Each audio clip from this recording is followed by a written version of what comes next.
Welcome to Briedoodle Stories. Before you continue, turn off the lights, put on your headphones, and make sure you're not alone. Because tonight you'll hear stories inspired by terrifying legends, chilling encounters, and nightmares that refuse to stay buried. Some are based on whispers passed down through generations. Some are inspired by unexplained events. And some are so disturbing. You'll question every sound you hear after this video ends. So sit back, listen carefully, and whatever you do, don't look behind you. This is Briedoodle Stories. Let's begin. The doctor who fed on babies. 6 nurses had been best friends since nursing school. Their names were Reena, Jen, Berna, Gina, Jecel, and Bee. Together, they survived endless night shifts, emergency rooms, and countless patients. They promised that no matter where life sent them, they would always work together. They never imagined that promise would become the reason they nearly died. It began with an unexpected transfer. Their hospital announced that they were needed in a remote barangay, deep within the mountains of the Philippines. The place was called San Isidro Barrio, home to a tiny government hospital that desperately needed nurses. The locals rarely spoke about the hospital. Whenever someone mentioned it, conversations suddenly stopped. Old people crossed themselves. Children ran inside their homes before sunset. The 6 friends laughed it off. They believed every town had its ghost stories. They were wrong. The hospital looked decades abandoned. Its concrete walls were stained black. Broken windows rattled even without wind. The smell of disinfectant couldn't hide the odor underneath. Rotting flesh. The only doctor assigned there introduced himself as Dr. Victor Salazar.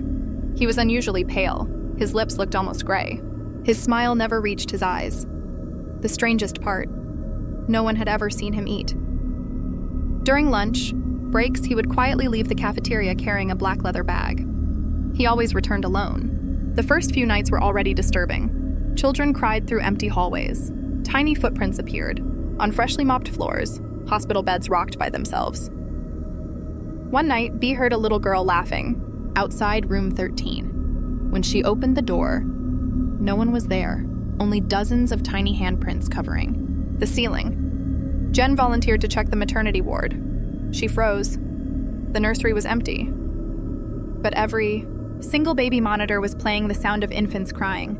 One after another, different voices, different babies. None of them were alive. She unplugged every monitor. The crying continued, coming directly from inside the walls. The following night, Berna found old patient records hidden inside a dusty cabinet. Hundreds of newborns had been admitted over the last 20 years. Every single one listed as deceased. Cause of death. Unknown complications. But something didn't make sense. There were too many. Far too many. Reena decided to ask the villagers. An old woman grabbed her arm tightly. Her hands were ice cold. "You should leave before the 7th night." Reena asked why.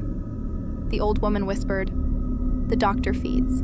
Before Reena could ask another question, the woman slammed her door shut. Night number 5.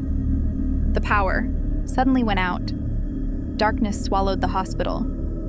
Only the emergency lights glowed red. Then, footsteps. Tiny footsteps. Hundreds of them. Running across every hallway. Laughing. Crying. Whispering. The 6 nurses gathered together. Something small appeared at the end of the corridor. A little boy. His hospital gown was soaked with blood. His stomach had been cut open. He slowly pointed toward the basement, then disappeared, against their better judgment. They followed. The basement door was chained from the outside. It smelled like rotten meat. As soon as Bee removed the chain, the crying stopped. Silence. Complete silence. Inside, they discovered shelves filled with tiny jars, each containing something floating inside cloudy liquid.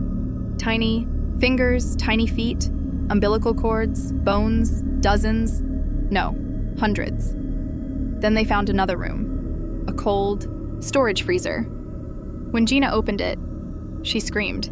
Inside were tiny wrapped bodies, newborn babies, perfectly preserved. None had eyes. Suddenly, a voice echoed behind them. "You weren't supposed to see this." They turned. Dr. Salazar stood smiling. His white coat was soaked with fresh blood. He slowly opened his black leather bag. Inside, a newborn baby, still moving, still breathing. The baby's muffled cries echoed through the basement. Then, the doctor smiled wider than any human should. His jaw stretched downward until it reached his chest. Rows upon rows of needle-like teeth emerged. His tongue slithered out like a snake, without blinking. He lifted the infant. The baby cried once. Only once. Then, he shoved the entire newborn into his impossible mouth. Bones cracked. Tiny fingers clawed desperately. Blood poured down his neck as chewing sounds echoed through the basement. Crunch, crunch, crunch. The nurses couldn't move. The baby's cries slowly faded until there was only chewing.